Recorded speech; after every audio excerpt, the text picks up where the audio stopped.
7 കോടി രൂപ ചെലവഴിച്ച് നാളെ പമ്പയിൽ അയ്യപ്പ സംഗമം നടക്കുകയാണ്. ഈ അയ്യപ്പ സംഗമം ചർച്ച ചെയ്യുന്ന വിഷയങ്ങൾ: ഒന്ന്, അടിസ്ഥാന സൗകര്യം, ക്ഷേമപ്രവർത്തനങ്ങൾ; 2, തിരക്ക് നിയന്ത്രിക്കാനുള്ള സംവിധാനം; 3, ശബരിമല ഒരാഗോള ടൂറിസം കേന്ദ്രമായി വികസിപ്പിക്കുക.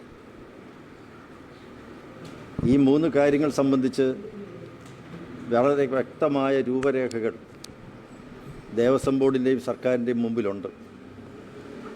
ഇതൊരു പുതിയ കാര്യമല്ല. അതിന് 7 കോടി രൂപ ചെലവഴിച്ച ഒരു അയ്യപ്പ സംഗമം നടത്തേണ്ട യാതൊരുവിധ ആവശ്യവുമില്ല.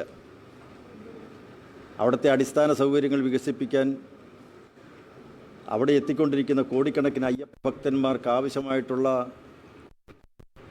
സൗകര്യങ്ങൾ ഏർപ്പെടുത്താൻ നിരവധി പദ്ധതികൾ സർക്കാരിന് മുന്നിലുണ്ട്. അതിനാവശ്യമായിട്ടുള്ള തുക കണ്ടെത്താനുള്ള സംവിധാനവുമുണ്ട്. എക്കോ സ്മാർട്ടാണ് ഏറ്റവും അവസാനമായി ശബരിമല മാസ്റ്റർ പ്ലാൻ തയ്യാറാക്കിയത്. ആ മാസ്റ്റർ പ്ലാൻ തയ്യാറാക്കാൻ ഹൈക്കോടതിയും സുപ്രീം കോടതിയും അതെല്ലാം പരിശോധിച്ചതിന് ശേഷം വേണ്ട മാർഗനിർദ്ദേശങ്ങൾ നൽകി ഹൈപ്പവർ കമ്മിറ്റി ഉണ്ടാക്കി പണം സംഭരിക്കാൻ ഇൻഫ്രാസ്ട്രക്ചർ ഫണ്ട് ബോർഡ് രൂപീകരിച്ചു.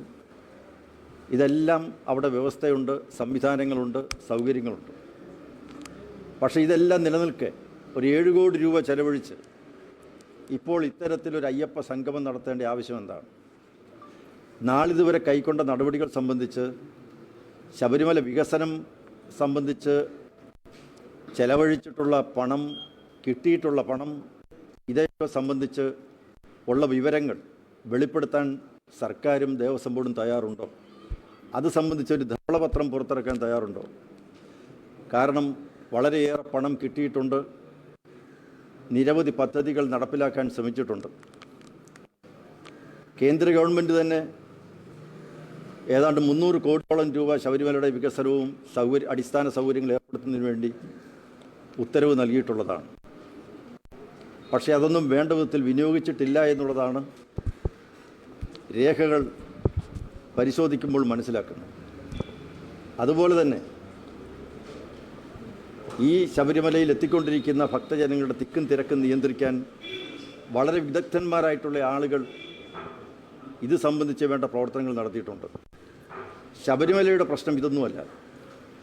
ശബരിമലയിൽ വന്നുകൊണ്ടിരിക്കുന്ന പണം വേണ്ട വിധത്തിൽ വിനിയോഗിക്കുന്നുണ്ടോ? ഏറ്റവും അവസാനമായി ശ്രീകോവിലിൻ്റെ മുന്നിൽ ദ്വാരപാലകന്മാരുടെ അവിടെ സ്ഥാപിച്ചിരുന്ന സ്വർണ്ണപ്പാളികൾ, അതിൽ 4 കിലോ കാണാനില്ല എന്നുള്ള ഞെട്ടിപ്പിക്കുന്ന വാർത്ത പുറത്തു വന്നത് വാസ്തവത്തിൽ അയ്യപ്പ ഭക്തന്മാരെ എല്ലാവരെയും വേദനിപ്പിക്കുന്നതാണ്. അയ്യപ്പ സംഗമം നടത്തുമ്പോൾ അയ്യപ്പന്മാരുടെ ഹൃദയത്തിലുണ്ടായിരിക്കുന്ന ഈ മുറിവ്, ഈ വേദന, അതിനെന്താണ് പരിഹാരം? അതേക്കുറിച്ച് അയ്യപ്പ സംഗമം നടത്തുന്ന അതിൻ്റെ സംഘാടകനായിട്ടുള്ള ദേവസ്വം മന്ത്രി VN വാസവൻ ഒരക്ഷരം പോലും അതേക്കുറിച്ച് പറയാത്തത് എന്താണ്? പമ്പയിൽ വെച്ച ഇന്നലെ അതിൻ്റെ ക്രമീകരണ പ്രവർത്തനങ്ങളെക്കുറിച്ച് വിശദീകരിക്കുന്ന സന്ദർഭത്തിൽ മന്ത്രി വാസവൻ എന്തുകൊണ്ട് അതേക്കുറിച്ചെല്ലാം നിശബ്ദത പാലിക്കുന്നു? മാസ്റ്റർ പ്ലാൻ, കൈവശമുള്ള മാസ്റ്റർ പ്ലാനിനെക്കുറിച്ച് എന്തുകൊണ്ട് ഇതേവരെ യാതൊരു അക്ഷരവും പറയുന്നില്ല? അടിസ്ഥാന സൗകര്യങ്ങൾ ഏർപ്പെടുത്തുക എന്നുള്ള ഉദ്ദേശത്തോടു കൂടി തന്നെയാണ് കേന്ദ്ര സർക്കാർ ശബരിപാത അനുവദിച്ചത്. 3070 കോടി രൂപയുടെ പദ്ധതിയാണ്. ആ പദ്ധതി അതിന് രൂപകൽപ്പന നൽകി നടപ്പിലാക്കാൻ വേണ്ടിയുള്ള ശ്രമം കഴിഞ്ഞ 15-20 വർഷമായിട്ട് നടക്കുകയാണ്. എന്തുകൊണ്ട് ഇതേവരെ നടപ്പിലാക്കുന്നില്ല? കേരള ഗവൺമെൻറ് സ്ഥലം ഏറ്റെടുത്ത് കൊടുത്താൽ മതി. 60 കിലോമീറ്റർ സ്ഥലം ഏറ്റെടുത്തു. എന്തുകൊണ്ട് ബാക്കി ഏതാണ്ട് 420 കിലോമീറ്റർ ദൂരം എന്തുകൊണ്ട് ഏറ്റെടുക്കുന്നില്ല? ആ സ്ഥലം ഏറ്റെടുത്തു കഴിഞ്ഞാൽ ശബരിപാത റെഡിയാണ്. ഇതല്ലേ അടിസ്ഥാന സൗകര്യം എന്ന് പറയുന്നു. ഈ അടിസ്ഥാന സൗകര്യം ഏർപ്പെടുത്താൻ വേണ്ടിയിട്ടുള്ള എല്ലാ ഏർപ്പാടുകളും കേന്ദ്ര സർക്കാർ ചെയ്തു കൊടുക്കുമ്പോൾ കേന്ദ്ര സർക്കാരിനോട് സഹകരിക്കാതെ മാറി നിന്നുകൊണ്ട് അടിസ്ഥാന സൗകര്യത്തെക്കുറിച്ച് എന്ത് ചർച്ച നടത്താനാണ്? ഇനി അടിസ്ഥാന സൗകര്യങ്ങൾ ഏർപ്പെടുത്തണമെന്നുണ്ടെങ്കിൽ അതിനാവശ്യമായിട്ടുള്ള ഗതാഗത സൗകര്യങ്ങൾ, റോഡുകളുടെ വികസനം, ഇതെല്ലാം ആവശ്യമാണ്. ഈ റോഡുകളുടെ വികസനം ഈ നാളിതുവരെയായിട്ട് എന്തുകൊണ്ട് ഏറ്റെടുത്ത് നടപ്പിലാക്കുന്നില്ല? ഒരു സമാന്തര റോഡിനെക്കുറിച്ചുള്ള ചർച്ചകൾ നടത്താൻ തുടങ്ങിയിട്ട് എത്രയോ നാളുകളായി. അവിടെ പമ്പാവാലിയിൽ നിന്നും പമ്പയിലേക്ക് ഒരു സമാന്തര റോഡ് സ്ഥാപിച്ചാൽ, ഉണ്ടാക്കിയാൽ തീരാവുന്ന പ്രശ്നം മാത്രമാണ് ശബരിമല റോഡിലുണ്ടായിരിക്കുന്ന ഗതാഗത കുരുക്കുകളും മറ്റും.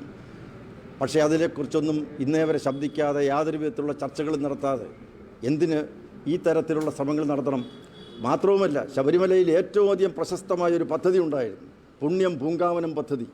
ആ പുണ്യം പൂങ്കാവനം പദ്ധതിയിലൂടെ നടപ്പിലാക്കിക്കൊണ്ടിരുന്ന വളരെ ഭക്തജനങ്ങൾക്ക്, അയ്യപ്പന്മാർക്ക് പ്രയോജനം ചെയ്യുന്ന നടപടികൾ എല്ലാം നിർത്തിവെച്ചു. എന്തിൻ്റെ പേരിലാണ്? ഒരു ഏറ്റവും സമുന്നതനായ ഒരു പോലീസ് ഉദ്യോഗസ്ഥൻ്റെ നേതൃത്വത്തിൽ എല്ലാ പോലീസ് ഉദ്യോഗസ്ഥന്മാരെയും സർക്കാർ വകുപ്പുകളെയും ഒക്കെ ബന്ധപ്പെടുത്തിക്കൊണ്ട് നടത്തിയ ആ പുണ്യം പൂങ്കാവനം പദ്ധതി നിർത്തിവെച്ചവരാണ്. അവർക്കെന്താണ് ശബരിമലയിലെ ക്ഷേമപ്രവർത്തനത്തെക്കുറിച്ച് ഇപ്പോൾ ചർച്ച ചെയ്യാൻ അധികാരം? എന്ത് ധാർമ്മികമായ അവകാശമാണുള്ളത്? അതുകൊണ്ട് ശബരിമല ക്ഷേത്രത്തിൽ ചെയ്യേണ്ടതായിട്ടുള്ള പദ്ധതികൾ ഒന്നും തന്നെ നടപ്പിലാക്കാതെ ഇപ്പോൾ ഈ തെരഞ്ഞെടുപ്പ് അടുത്തപ്പോൾ ഇത്തരത്തിൽ ഒരു ഗിമ്മിക്കുമായി പുറപ്പെട്ടതിൽ ദുരൂഹതയുണ്ട്.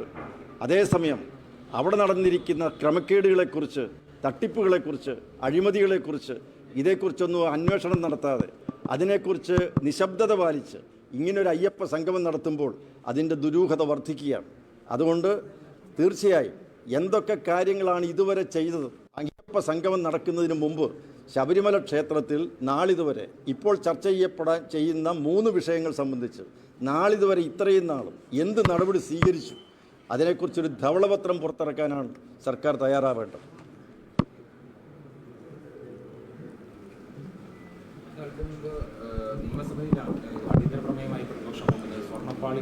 അതെ, 2019 നടന്ന കാര്യമാണ്. അതുകൊണ്ട് അത് ചർച്ച ചെയ്യേണ്ടതില്ല. അതായത് ഹൈക്കോടതിയുടെ പരിഗണനയിലുള്ള ഒരു വിഷയമായതിനാൽ ചർച്ച ചെയ്യേണ്ടതില്ല എന്നാണ് ദേവസ്വം മന്ത്രി പറഞ്ഞത്. അല്ല, ഇത് രേഖകളാണ്. 4 കിലോ സ്വർണം കാണാനില്ല എന്നുള്ളത് വളരെ വ്യക്തമായ രേഖയാണ്. അതേക്കുറിച്ച് എന്തുകൊണ്ട് ദേവസ്വം ബോർഡ് പ്രസിഡൻ്റൊന്നും സംസാരിക്കുന്നില്ല? 4 കിലോ സ്വർണം എന്ന് പറയുന്നത് ചെറിയ കാര്യമാണ്. 4 കിലോ നഷ്ടപ്പെട്ടു എന്ന് പറയുമ്പോൾ അതേക്കുറിച്ച് അന്വേഷണത്തിന് ഉത്തരവിടണ്ടേ? അതേക്കുറിച്ച് അന്വേഷിക്കാൻ സർക്കാർ മുൻകൈ എടുക്കണ്ടേ? അതിൻ്റെ ഉത്തരവാദി ആരാണ് എന്ന് കണ്ടുപിടിക്കണ്ടേ? കോടതിയിരിക്കുന്ന എത്രയോ കേസുകൾ സംബന്ധിച്ച് അന്വേഷണം നടത്തി കുറ്റക്കാർക്കെതിരെ നടപടി സ്വീകരിക്കാം. എന്തുകൊണ്ട് കുറ്റക്കാരാരാണെന്നും അത് കണ്ടെത്താനുള്ള നടപടി സ്വീകരിക്കാത്തത് എന്തുകൊണ്ടാണ്? ഈ അയ്യപ്പ സംഗമത്തിൽ ആത്മാർത്ഥതയുണ്ടെങ്കിൽ, അതിൽ സുതാര്യതയുണ്ടെങ്കിൽ, അതിൽ സുതാര്യ വേണം എന്ന ആഗ്രഹമുണ്ടെങ്കിൽ ഇത്തരത്തിലുള്ള നടപടിക്രമങ്ങൾ സംബന്ധിച്ചുള്ള സംശയങ്ങൾ നീങ്ങണം. അതിന് ഉത്തരവാദികളായിട്ടുള്ള ആളുകളെ വളരെ പെട്ടെന്ന്, യാതൊരു വിധത്തിലുള്ള ഒരു താമസവും കൂടാതെ വളരെ പെട്ടെന്ന് നടപടി സ്വീകരിക്കുകയാണ് വേണ്ടത്. ഇത് വളരെ വ്യക്തമല്ലേ? 42 കിലോ ഉണ്ടായിരുന്ന സാധനം അതിലെടുത്ത് അവിടെ വെച്ചപ്പോൾ 38 കിലോ ഉള്ളൂ. 4 കിലോ എവിടെ പോയി? ഇത് രേഖയാണ്. ഇത്രമാത്രം രേഖ കിട്ടിയിട്ട് ഒരു നടപടി സ്വീകരിക്കുന്നില്ല, അതേക്കുറിച്ചൊരു അഭിപ്രായവും പറയുന്നില്ല. കോടതിയിലെ കേസെന്ന് പറയുന്നില്ല. എന്താ ഇതിൻ്റെ കാര്യം? അങ്ങനെയാണെന്നുണ്ടെങ്കിൽ ശബരിമല വികസനം സംബന്ധിച്ച് നിരവധി കാര്യങ്ങൾ കോടതിയാണ് ചെയ്തുകൊണ്ടിരിക്കുന്നത്, കോടതിയുടെ പരിഗണനയിലാണ്. അങ്ങനെ കോടതിയുടെ പരിഗണനയാണ് ഈ പറഞ്ഞ 3 വിഷയങ്ങൾ സംബന്ധിച്ചും പല കാര്യങ്ങൾ കോടതിയുടെ മുമ്പിൽ കേസുകളുണ്ട്, പരിഗണനയിലുണ്ട്. അതല്ലല്ലോ സത്യസന്ധ സുതാര്യത ഏത് കാര്യത്തിലും ഉണ്ടാവണമെന്നുണ്ടെങ്കിൽ നടപടി ഉണ്ടാവണം. നടപടിയാണ് ആവശ്യം. നമുക്ക് അയ്യപ്പ സംഗമത്തിൻ്റെ പിന്നിൽ സുതാര്യതയില്ല, അതിൽ ദുരൂഹതകളാണുള്ളത്. അതുകൊണ്ടാണ് ഒരു ധവളപത്രം ആവശ്യമാണ് എന്ന് പറയുന്നത്.